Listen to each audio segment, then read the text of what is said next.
Hey, English learners! Welcome back to Learn English with Chan and Cherry, the perfect place to get comfortable with your English. I'm Cherry. Hello, Cherry, and hello, everyone. I'm Chan. How are you today, Cherry? I'm doing great, Chan. Actually, I had a really interesting morning. I was talking to one of our listeners, and she said something that stuck with me. Ooh, what did she say? She said, Cherry, I know so many English words. I can read English books easily, but when I open my mouth to speak, nothing comes out. Does that sound familiar to you? Cherry, that is literally my life story. I know grammar rules, I know vocabulary, but when someone asks me a question in English, my brain just freezes. Right. And you know why that happens? Why? Because in your head, you are not thinking in English. You're thinking in your own language first, then translating it, and then speaking. That's like 3 steps instead of one. Oh, wow. So that's why it takes me so long to answer even simple questions. Exactly. And today, we are going to talk about something that can change that completely. It's called thinking in English. I've heard people say that before, but honestly, I never understood what it actually means. Like, how do you even do that? Don't worry, Chan. By the end of today's episode, you'll understand it completely. And I'll give you real steps to practice it too. Perfect. I'm ready. Let's go. But first, real quick, if you're enjoying these conversations, please hit that subscribe button, like this episode, and turn on notifications. It really helps more learners like you find us. Yes, and trust me, this podcast has helped me so much. So let's not waste time, Cherry. Let's dive in. Okay, so let's start with a simple question. Chan, when I ask you, what did you eat for breakfast today? What happens in your brain right now? Honestly, first I think about breakfast in my language. Then I think, okay, how do I say this in English? Then I try to remember the words. Then I speak. See, that's the problem right there. You just described 4 separate steps for one simple sentence. Wait, really? I never counted it like that before.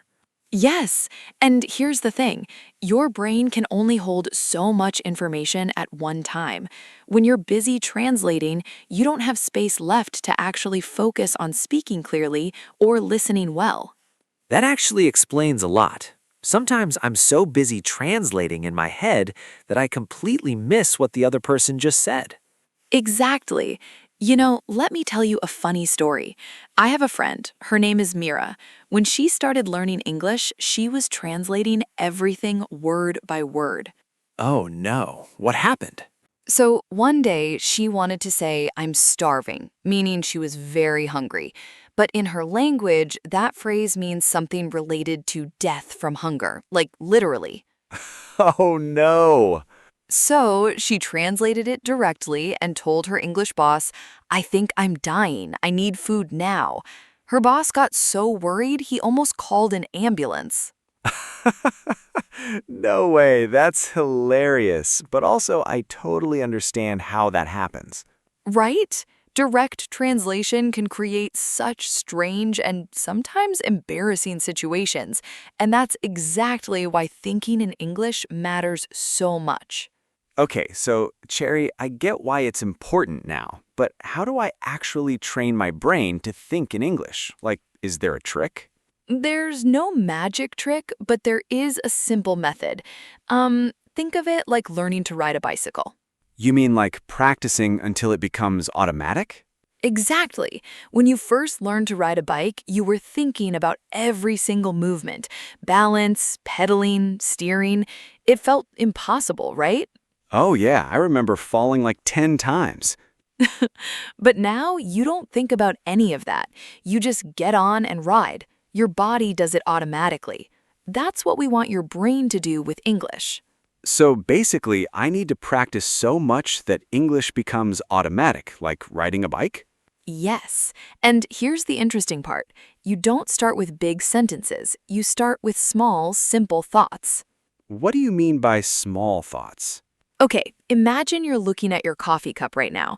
Instead of thinking about it in your own language, just look at it and think, this is my cup.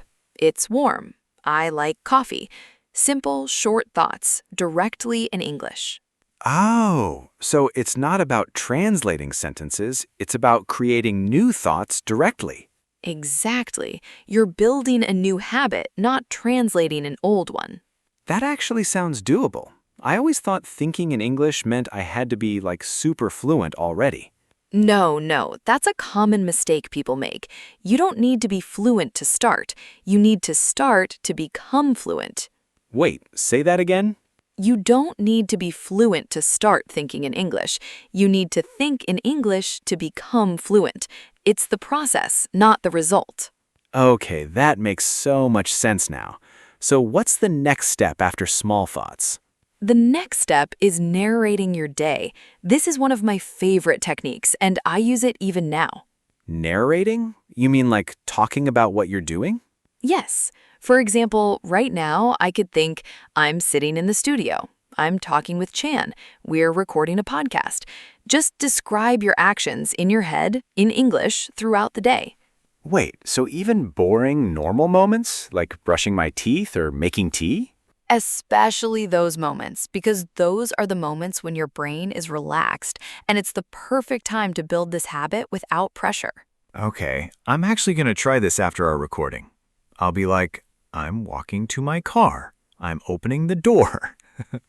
This feels a little silly, but I think it could work.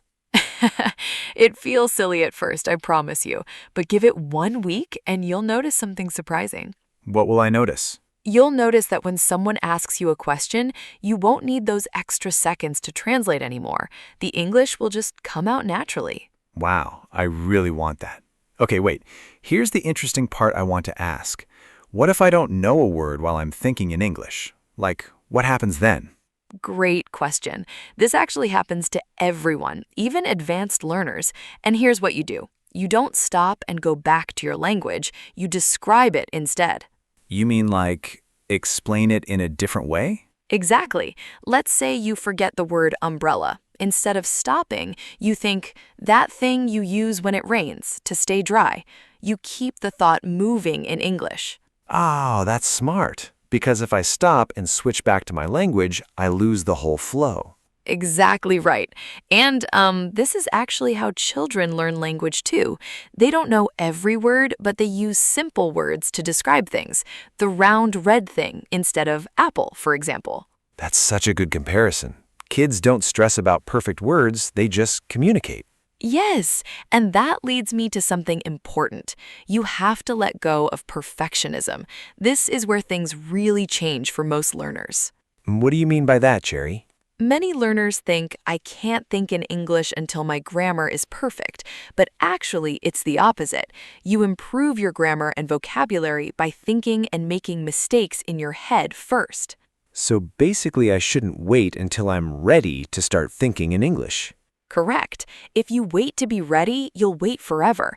To be honest, I made so many mistakes when I started thinking in English too. Really? Even you, Cherry? Oh, absolutely. I remember thinking, I am boring today, when I actually meant, I am bored today.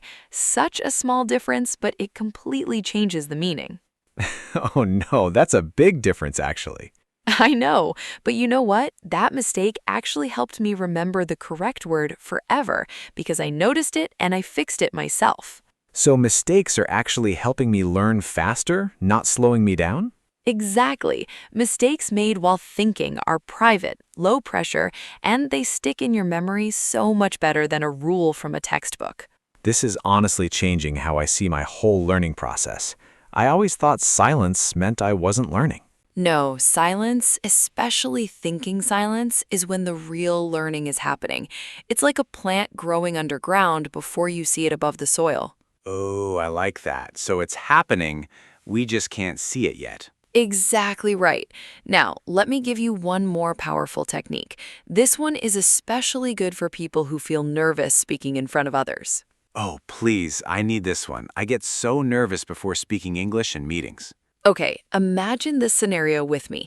Imagine you're going to a job interview tomorrow, and it will be in English.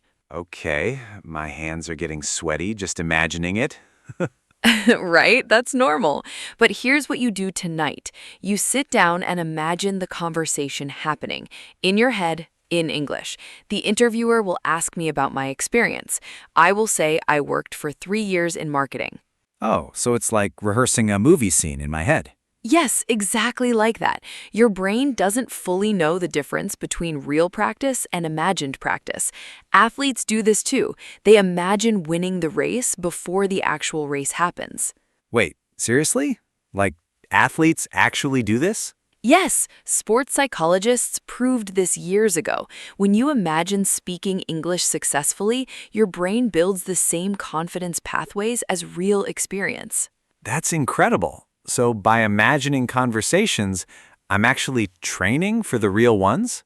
Exactly. And you won't believe what happened when Mira, my friend from earlier, started doing this. Oh, yeah, the I'm dying girl. What happened to her? So she started imagining her daily conversations every night before sleep. Just simple things like ordering coffee or greeting her coworkers. And?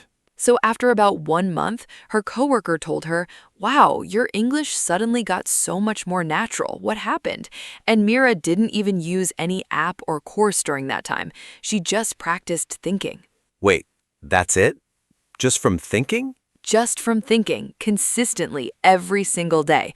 That's the power of this simple habit. Okay, I'm really convinced now. But, quick question. How long should I do this every day? Like, is there a suggested time? Great question. You don't need hours. Even 10 to 15 minutes a day done consistently is enough to see real change. Oh, that's actually really manageable. I thought you were going to say I need 1 hour or something. No, no. Short and consistent always beats long and occasional. It's better to think in English for 10 minutes every day than 2 hours once a week. That's so encouraging, honestly. I always feel like I don't have time, so this makes it feel possible for me. Exactly. And here's a little tip. Combine it with something you already do every day, while walking, while cooking, while getting ready in the morning. Oh, that's smart. I already walk my dog every morning, so I could think in English during that time. Perfect example. You attach a new habit to an old habit, and it becomes so much easier to remember. I'm actually excited to try this. Okay, Cherry, let's imagine our listeners right now.